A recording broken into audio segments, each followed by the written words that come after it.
बिस्मिल्लाहिर्रहमानिर्रहीम। अस्सलाम वालेकुम नाज़रीन, आप यूट्यूब चैनल देख रहे हैं। मैं इमरान खान हूँ। आज नाज़रीन पाकिस्तान का एक बहुत बड़ा दिन है और मैं नहीं जानता कि नतीजा क्या निकलेगा। मुझे आइडिया नहीं है कि क्या होगा, लेकिन पाकिस्तानियों को मैं जानता हूँ।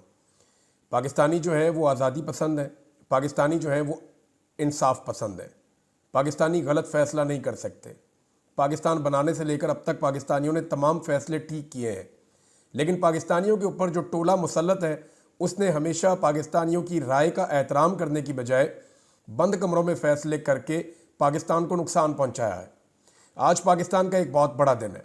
पाकिस्तान की मौजूदा तारीख के सबसे बड़े सियासी रहनुमा ने पाकिस्तानियों को कॉल दी है और जेल से बैठकर कॉल दी है। आज अगर एक बड़ी तहरीक का आगाज़ हो जाता है, ये याद रखिएगा कि आज के दिन में सारा फैसला नहीं होगा, लेकिन आज के दिन में एक मोमेंटम बनना शुरू होगा और ये आइंदा चंद दिनों तक चलेगा।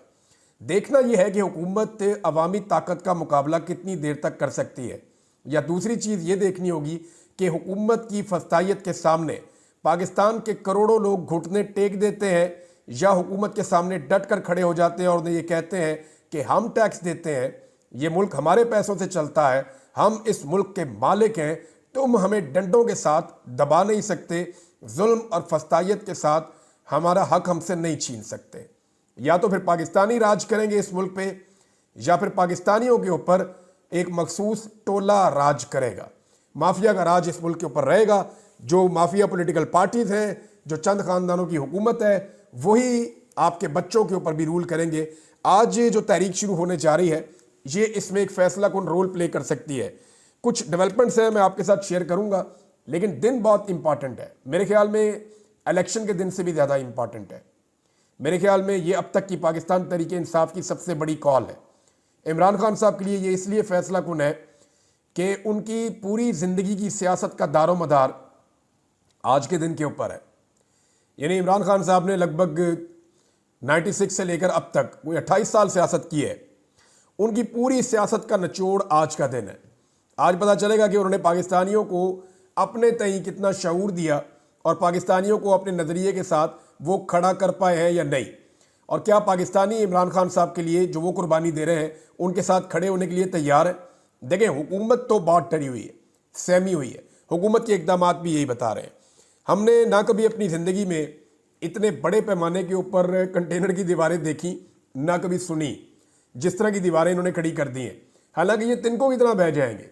जब आवाम निकलती है ना, तो कंटेनरों की औकात कोई नहीं होती। जब आवाम निकलती है तो खंदके वंदके कुछ नहीं रोकती।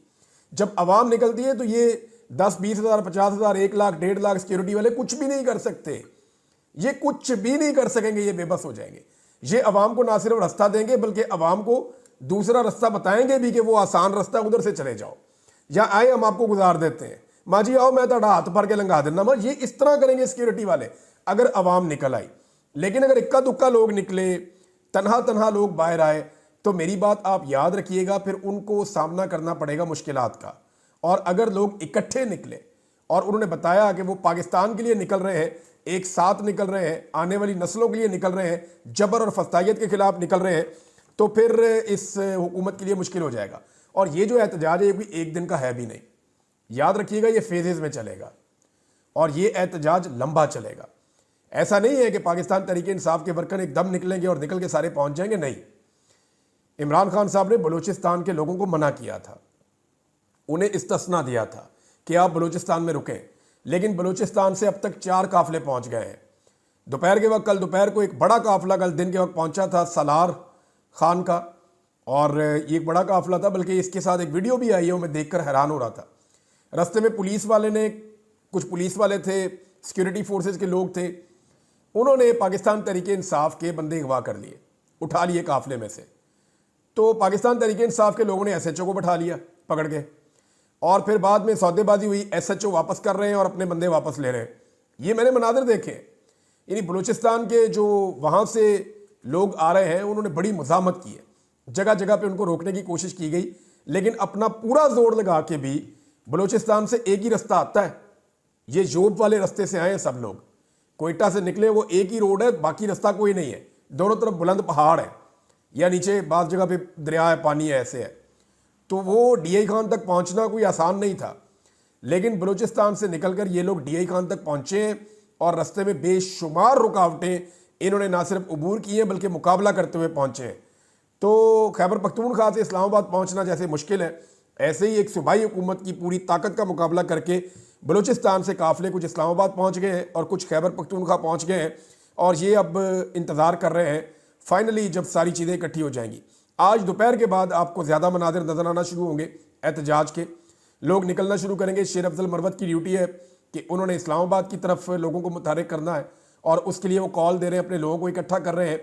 शेर अफजल का और उनकी पार्टी के लोगों का ये कहना है कि हज़ारों लोग इस्लामाबाद में मौजूद हैं जो पहले से इस्लामाबाद में आ गए हैं और वो एहतजाज की कॉल के ऊपर पूरी तरीके से जोर लगाएंगे और लब्बैक करेंगे।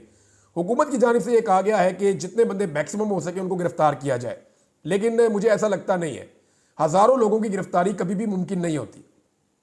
पुलिस जो है वो इक्का दुक्का लोगों को गिरफ्तार कर सकती है, 100, 200, 400, 500, 1000 आदमी मैक्सिमम।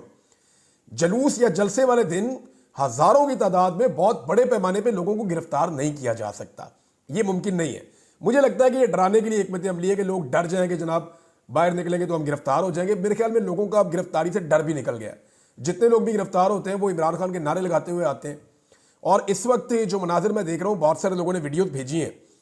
कैदी नंबर 804 का जो पेंट लेके नौजवान कर रहे हैं इस वक्त तमाम अहम शाहराहों पे, कंटेनर्स के ऊपर, मुख्तलिफ जगहों पे स्प्रे पकड़ के कैदी नंबर 804 नौजवान लिख रहे हैं और लगातार लिखते चले जा रहे हैं। ऐसा लगता है कि इस्लामाबाद में और पूरे पाकिस्तान में दफ़ा 144 नहीं, दफ़ा 804 नाफिज कर दी है नौजवानों ने। बहरहाल ये सिचुएशन आगे बढ़ती चली जाएगी। हुकूमत ने कुछ चीज़ें की हैं और कुछ चीज़ें जो हैं वो पाकिस्तान तहरीक इंसाफ ने की हैं।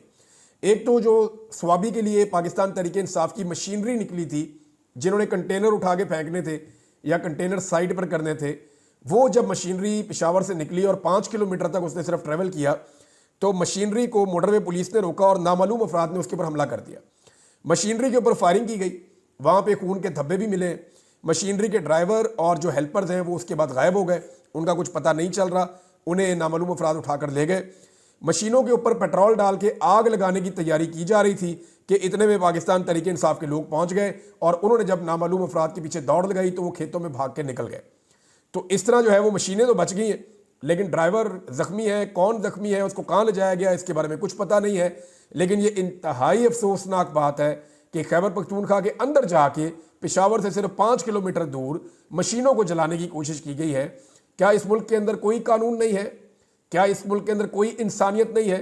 लोगों के कंटेनर पकड़ के, उनके अंदर कीमती सामान है, वो पकड़ के सारे शहरों के अंदर बंद कर दिए कंटेनर्स। वो एक ताजर का वीडियो लगा हुआ था, वो ये कह रहा है, कहता जी मेरे कंटेनर को, जो कपड़े का कंटेनर था, उसको पहले लूटा, पुलिस वालों ने उसमें से कपड़ा निकाला, कीमती कपड़ा निकाला, और बाद में जब कंटेनर खाली हो गया तो उसको आग लगा दी और आग लगा के ये बताया जी कपड़ा आपका अंदर ही जल गया और पर्चा जी हम पाकिस्तान तहरीक इंसाफ पे दे देंगे। ये है जी, इल्ज़ाम लगा दिया तहरीक इंसाफ से, कंटेनर पुलिस ने लूट लिया। वहाँ इस्लामाबाद में कई कंटेनर्स को आग लग गई है और एक कंटेनर के बारे में तो सहाफ़ी कह रहे हैं कि उसके अंदर केमिकल था कोई, तो इन्होंने उसको वेल्डिंग करना शुरू कर दिया। ऐसे डफर हैं, इन्होंने केमिकल वाले कंटेनर को वेल्डिंग करना शुरू किया, उसके अंदर चिंगारी गई, वहाँ आग भड़क गई, खुदा ना खास्ता बड़ा नुकसान हो जाता। और कई जगहों पे और भी कंटेनर्स को आग लगने के वाकयात रिपोर्ट हो रहे हैं। यानी ये बड़ा आसान तरीका होता है कि आप कंटेनर के अंदर से कीमती सामान चोरी कर लें, बाद में थोड़ा सा सामान छोड़ के उसको आग लगा दें और बाद में ये कह दें कि जनाब इसको लोगों ने आग लगा दी है। लेकिन एक दिन पहले से ये काम शुरू हो गया है। सफेद रंग का कपड़ा डाल दिया जी, जो डी चौक की तरफ जाते हैं ना, कंटेनर्स की जो बड़ी वॉल है उसके ऊपर डबल कपड़ा सफेद रंग का डाल दिया है ताकि ज़रा बुरा ना लगे, ज़रा अच्छा लगे, इंप्रेशन अच्छा जाना चाहिए। उस कपड़े को क्रोमा के तौर पे इस्तेमाल किया वहाँ सारे लोगों ने, और उसके ऊपर कभी इमरान खान की फ़ोटो लगा देते हैं, कभी कोई बैनर लिख देते हैं, कभी कोई बैनर लिख देते हैं, तो वो हुकूमत को हर किया हुआ काम उल्टा पड़ जाता है। अब सूरत हाल ये है कि जो मेरी इन्फॉर्मेशन है, कल इस कपड़े को आग लगा दी जाएगी और ये मुद्दा भी पाकिस्तान तहरीक इंसाफ पर डाला जाएगा और ये ऐसे विजुअल्स बनाए जाएंगे कि देखें जी ये सामने पार्लियामेंट हाउस है, ये देखें जी पाकिस्तान तहरीक इंसाफ ने डी चौक में आग लगा दी। मैं पहले आपको बता रहा हूँ कि मेरे पास ये इन्फॉर्मेशन है कि इंतजामिया खुद इस कपड़े को आग लगाएगी और इसके मनाजर को पाकिस्तान तहरीक इंसाफ के खिलाफ इस्तेमाल करेगी। ये आप मेरा, ये जो मैं बात कर रहा हूँ ना, ये क्लिप आप संभाल के रखें, आप ये होता हुआ देखेंगे। होटल से गैर मुल्कियों को निकाल दिया। जो इस्लामाबाद में रेस्ट हाउस है, जो होटल्स हैं, उनके अंदर जो गैर मुल्की ठहरे हुए थे, जो मेहमान है पाकिस्तान के, उनको निकाल के बाहर खड़ा कर दिया पुलिस ने। अब वो जाएंगे, जाके अपने अपने मुल्कों में बताएंगे कि जनाब पाकिस्तान के अंदर ये सलूक होता है। पहले ही लोग पाकिस्तान में नहीं आ रहे, उसके बाद लोगों के साथ जनाब इस किस्म का सलूक किया जा रहा है। एक और चीज़ जो है वो बहुत अजीब हुई, और वो ये है कि मीडिया से भी बारीक वारदातें डलवाई जा रही हैं। कभी कहा जाता है जी मुज़ाकरात दोबारा शुरू हो गए, कभी कहा जाता है जी इमरान खान को जो है वो अभी बस छोड़ने वाले हैं, कभी ये कहा जाता है जी कल इमरान खान को छोड़ देंगे, कभी ये कहा जाता है जी फलां जगह पे एहतजाज की कॉल मुअख्खर हो गई है, कभी कुछ। तो सोशल मीडिया पे और मीडिया के ऊपर एक इस तरह की टग ऑफ वार भी चल रही है। लेकिन पाकिस्तान तहरीक इंसाफ ने डिनाई किया है। एक खबर ये भी आई थी और एक वक्त में ऐसा लग रहा था कि शायद ये खबर ठीक है, और बड़े वसूख के साथ कुछ लोग ये कह रहे थे कि जनाब लाहौर का जो एहतजाज है वो अब लाहौर के अंदर ही होगा और सलमान अकरम राजा उसको लीड करेंगे। ये एक ओपिनियन आई थी, लेकिन इसके ऊपर अमल दरामद नहीं हुआ। मैंने जब अपने तौर पे चेक किया तो ये राय भी दी गई थी, लेकिन इसको पार्टी ने माना नहीं। और शहबाज गिल ने भी, कासिम सूरी साहब ने भी, और उनके अलावा जो है वो शेख वकास अकरम साहब ने, इन लोगों ने डिनाई किया, क्योंकि इमरान खान साहब की कॉल है इस्लामाबाद की। इमरान खान साहब ने सबको कहा कि पहुंचो इस्लामाबाद। अब कोई 1 दिन में पहुंचे, 4 दिन में पहुंचे, 6 दिन में पहुंचे, 10 दिन में पहुंचे, पहुंचना सबने इस्लामाबाद है, और तब तक वापस नहीं आना जब तक के मुतालबात तस्लीम नहीं हो जाते। मेरे ख्याल में ये एहतजाज शुरू तो होगा 24 तारीख को आज के दिन, लेकिन ये मोमेंटम पकड़ता जाएगा और लोग इसके साथ जुड़ते जाएंगे। मीडिया की जो बारीक वारदातें हैं या सोशल मीडिया की, मैंने आपको बताया वो भी जारी है, और कुछ लोग जो हैं वो जानबूझकर झूठ फैला भी रहे हैं। मामला असल में क्या है? मामला यह है कि चोरी का माल है लुटेरों के पास। इन्होंने फार्म 45 चोरी किए हुए हैं और जाली फार्म 47 के ऊपर हुकूमत बनाई हुई है। अब इनके पास चोरी का माल है जो हुकूमत की सूरत में है। अब चोरी का माल ये छुपाते हैं, और जो असल मालिक हैं जिनका वो माल है वो बरामद करने के लिए आ रहे हैं। अब ये कभी कंटेनरों के पीछे छुप रहे हैं, कभी ये खंदकें खोद रहे हैं। पाकिस्तान की तारीख में, यानी पाकिस्तान की कुछ 70-75 साल से ज़्यादा की तारीख है, पाकिस्तान की 1947 से लेकर आज 2024 तक इतनी लंबी तारीख में कभी इतना बड़ा ब्लॉकेज नहीं लगा, कभी इतने कंटेनर्स खड़े नहीं किए गए, कभी इतनी खंदकें नहीं खोदी गई। हत्ता कि खालिद खुर्शीद साहब ने बताया कि गिलगित बल्तिस्तान से हम एहतजाज के लिए आ रहे थे तो रास्ते में माइन लगा के जो पहाड़ है उसको गिराया गया और रास्ता ही पक्का पक्का बंद कर दिया गया। अब उसको खोलेंगे कैसे? वहाँ मशीनें लगेंगी, क्रेनें लगेंगी, कई दिन लगेंगे वो रास्ता खुलेगा। अब ये लोग तो शायद कोई और रास्ता अडॉप्ट कर लेंगे, लेकिन जो आम शहरी हैं गिलगित बल्तिस्तान के, कोई बीमार है, किसी का और मसला है, किसी की इमरजेंसी है, वो सारे लोग वहाँ फंस गए। हुकूमत को कुछ नज़र नहीं आ रहा। लोग एम्बुलेंसेस के अंदर मारे जा रहे हैं, लोग जो है वो मिन्नतें और तरले कर रहे हैं, कई ड्राइवर और गाड़ियों वाले लोग जो है वो रो रहे हैं। हॉस्टल्स खाली करवा दिए, नौजवान बस अड्डों पे गए कि अपने घर वापस चले जाएं, पता चला बस अड्डे भी बंद हैं, नौजवान सड़कों पे हैं। अब वो भी एहतजाज करेंगे बहुत बड़ी तादाद में। जिन नौजवानों को एहतजाज शायद नहीं करना था उनको ज़बरदस्ती हुकूमत ने एहतजाज के अंदर शामिल कर दिया है। सिचुएशन यहाँ तक पहुँच गई है। हुकूमत जो है वो हर वो बोंगी मार रही है जो हुकूमत को नॉर्मली नहीं मारनी चाहिए। अच्छा, पाकिस्तान तहरीक इंसाफ के बहुत सारे लोग और आम शहरी जो है ना वो उलमा से भी शिकवा कर रहे हैं। वो ये कह रहे हैं कि उलमा इकराम ने हक का साथ नहीं दिया। मिसाल के तौर पे मुफ्ती तकी उस्मानी साहब ने थोड़े दिन पहले, उन्हें नज़र आया कि रात के वक्त कहीं जाग के कामरान टसूरी साहब जो गवर्नर है सिंध के, वो कोई हज़रत उमर फ़ारूक रज़ी अल्लाह तआला अन्हु की सुन्नत पे अमल कर रहे हैं, और उनकी मिसाल उनके साथ जोड़ दिया पकड़ के मुफ्ती तकी उस्मानी साहब ने। उन्हें रात को कामरान टसूरी सड़कों पर फिरते हुए नज़र आ रहे हैं, लेकिन उन्हें पाकिस्तान में दिन दिहाड़े होता हुआ जुल्म, जबर और फसाइयत नज़र नहीं आ रही। जब आलम दीन, और इस लेवल का, इस पाए का आलम दीन, जब जुल्म और जबर को ना देख सके और ना उसके खिलाफ आवाज़ उठा सके, तो फिर उसको अपने इल्म के बारे में रुजू करना चाहिए कि कहीं वो गलत तरफ तो नहीं खड़ा हुआ।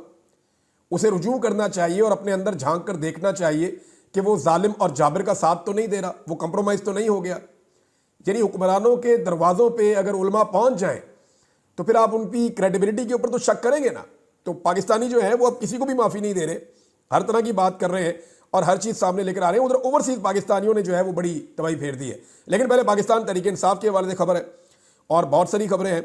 ये इमरान खान साहब की फ़ाइनल कॉल है, और अब या तो इमरान खान साहब ने जीतना है या इमरान खान साहब ने कहा कि फिर कुछ बाकी नहीं बचेगा। और नाज़रीन, ओवरसीज़ पाकिस्तानियों के हवाले से बहुत इंपॉर्टेंट खबरें आ रही हैं। डोनाल्ड ट्रंप के घर के बाहर फ्लोरिडा में ओवरसीज़ पाकिस्तानियों ने एक दिन पहले एहतजाज कर दिया है, और ये जो एहतजाज किया है ये एक आइलैंड टाइप का बना हुआ है। वहाँ पे डोनाल्ड ट्रंप का घर है और पानी के इस तरफ जो है वो जगह बनी हुई है। वहाँ पे ओवरसीज़ पाकिस्तानी पहुँचे बड़ी तादाद में। उनके पास पाकिस्तान के झंडे थे, कुछ लोगों के पास अमेरिका के झंडे थे और पाकिस्तान तहरीक इंसाफ के झंडे थे। उनके पास अपना पूरा एजेंडा था लिखा हुआ, वो सारी चीज़ें लेकर गए थे। वहाँ पे जो ट्रंप इंतज़ामिया जो ट्रंप के अपने लोग हैं, जो उनकी सिक्योरिटी की उनकी अपनी टीमें हैं, क्योंकि ट्रंप वहीं पे बैठ के अपना सारा हुकूमत जैसे बनानी है, जिस जिसको शामिल करना है, जिसकी जो ड्यूटी लगानी है, वो सारे काम ट्रंप वहाँ से डील कर रहा है। तो डोनाल्ड ट्रंप जो है उसके घर के बाहर एहतजाज किया और उनको बाकायदा आगाह किया गया कि पाकिस्तानी क्यों आए हैं और किस मकसद के लिए ये एहतजाज कर रहे हैं और पाकिस्तान के अंदर क्या चल रहा है, ये सारा कुछ उन्हें प्रोवाइड कर दिया गया। दूसरी जो चीज़ हुई है वो ये है कि पाकिस्तानियों का जो सबसे बड़ा एहतजाज होने जा रहा है अमेरिका में, वो वाशिंगटन डीसी में है। अब आप अंदाज़ा कीजिए कि वाशिंगटन डीसी में यह एहतजाज होगा और कैपिटल हिल के सामने यह एहतजाज होगा।